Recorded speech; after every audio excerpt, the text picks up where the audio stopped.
এটা মিষ্টি করে পাওয়া যায় না, ভালো লাগে।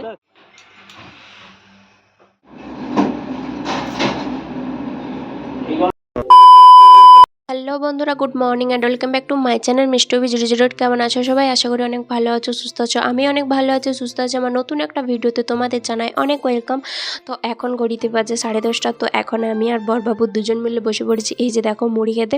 আর বরবাবুর দিকে ক্যামেরা ঘোরালেও কিন্তু ভীষণ পরিমাণে লজ্জা পায়, সেই জন্য এই যে দেখো ক্যামেরাটা দিতেই সেকে করলো। আর এখন যাচ্ছি আমরা একটা মিশন সাকসেসফুল করতে। কি মিশন সেটা তো তোমরা গেলেই দেখতে পাবে। এই যে যাচ্ছি আমরা এখন শিকার করতে। তো কি শিকার করব চলো তোমরা দেখতে থাকো পুরো ভিডিওটা কন্টিনিউ।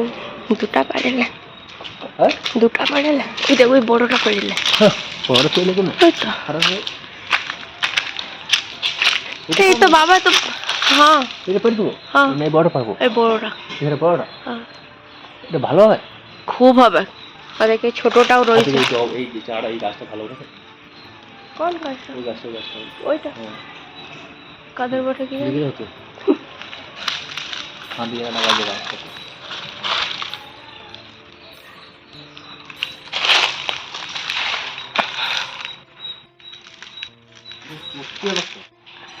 সবগুলো পড়ে যাবে। হ্যাঁ ঠিক আছে, কি করে উঠবি দেখে উঠ।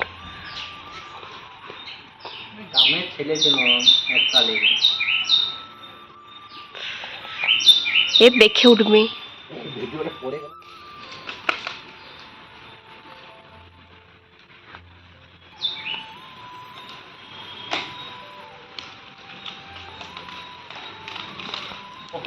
নামি দে নামি দে নামি দে নামি দে নামি দে। হ্যাঁ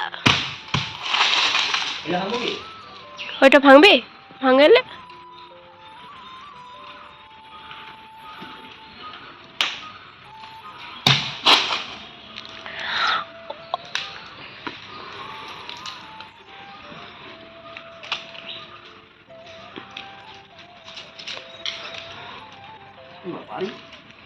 কি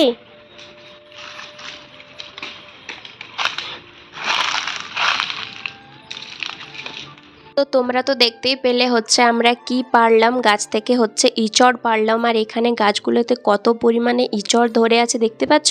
আর এই গাছগুলোতে না সারা বছরই ইচড় ধরে থাকে। তো সেই কারণে হচ্ছে আমরা যবের থেকে এসছি তবে থেকেই তো ইচড় খেতে পারি। এখানের এই অবাঙালিগুলো না এই ইচড় খেতে অতটাও বেশি পছন্দ করে না, ওরা সেই আলে কালে বানায়, কিন্তু আমাদের তো খুব পছন্দের। সেই জন্য মা বললো যা অনেক দিন তো ইচড় হয়নি, যা একটা ইচড় পেরে লিয়ে আয়। তো সেই জন্যই দুজন মিলে চলে এসেছিলাম।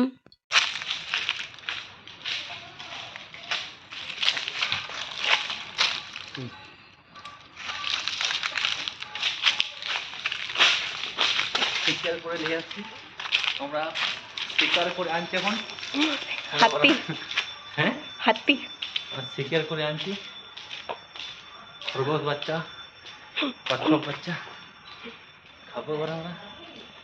তুল তুল তুল তুল তুল, দেখতে ভালোই লাগছে। হ্যাঁ বললো তোমার বড় কোনো দেখতে পেটে দিয়া আগা। এই একটা ছোট আর এটা বড়।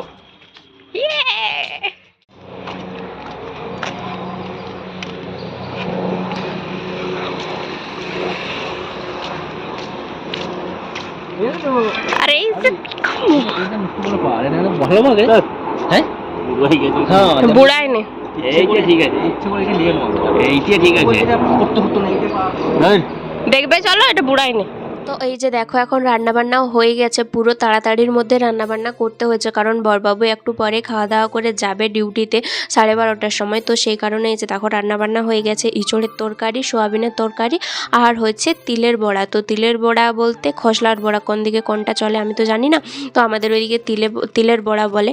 তো যাই হোক এদিকে দেখো সন্ধ্যাবেলাতে আমি বসিয়ে দিয়েছি বেটুর খাবার। আজকে করব পালং শাক দিয়ে খিচুড়ি, পালং শাক চাল ডাল দিয়ে খিচুড়ি। তো সেই কারণে এই যে দেখো আমি একটু প্রেসারে প্রেসারে হালকা একটু ঘি দিয়েছি, গোটা জিরে আর একটু হলুদ গুঁড়ো দিয়ে ভালোভাবে নেড়ে চেড়ে এই যে দেখো পালং শাকটা চাল ডাল একসাথে সব কিছু ধুয়ে ভিজিয়ে রেখেছিলাম, তো সেগুলো এই যে দেখো দিয়ে দিচ্ছি। আর এখন পালং শাক দিতে, পালং শাক তো খুবই নরম হয়, তো দিতেই সঙ্গে সঙ্গে একদম গলে গেল। আর এই প্রেসার কুকারটা কিন্তু মানে বেটুর জন্যই রান্না করার জন্য স্পেশালি কিন্তু কিনা হয়েছে।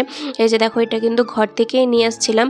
আর এইদিকে এই যে দেখো আমি এখন ভালোভাবে নাড়ছি, কারণ পালং শাকটা দেওয়ার পর যেহেতু জল দিইনি সেই কারণে না প্রেসার কুকারটা হচ্ছে তলাতে একটু ধরে গিয়েছিল।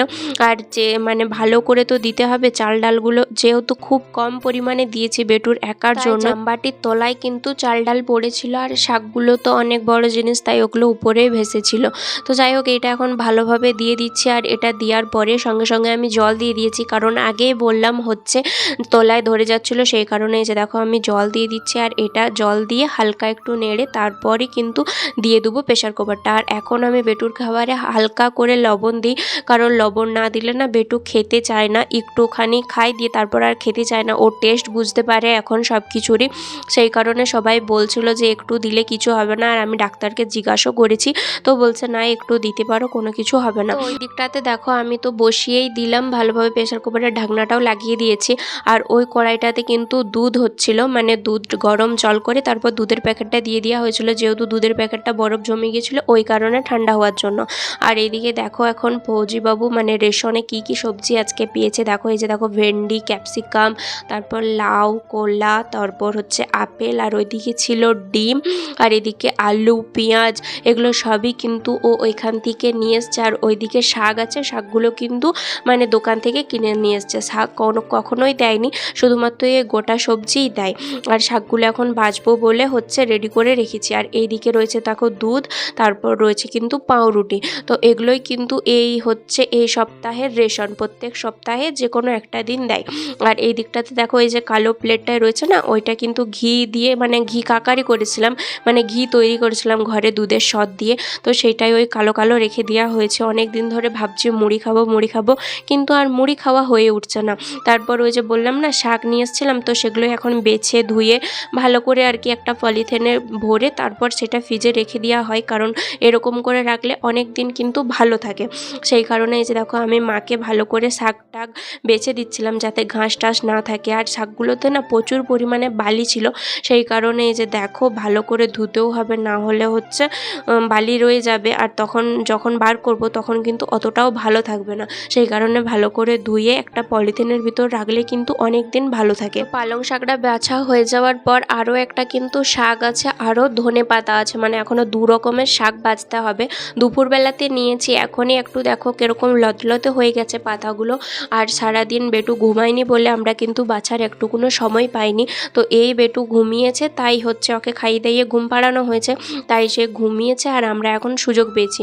আর বললাম না আর এক রকমের শাক আছে, এটাকে পুনকো শাক না লাল শাক কী যে বলে কি জানি, তো এই শাকটাও বাছা হবে। আর ওইদিকে বাবা দেখো রান্না করছে, আজকে একটা নতুন পদ রান্না হচ্ছে, নতুন বলতে আর একদিন হয়েছিল পালং পনির, তো আমাদের অন্যরকম স্টাইলে পালং পনির তো অন্যরকমভাবে করে, বাবা কিন্তু অন্যরকমভাবে করছে, পালং শাকগুলো গোটা গোটা দিয়ে, তোমরা তো লাস্ট পর্যন্ত দেখতেই পাবে কীরকমভাবে করছে।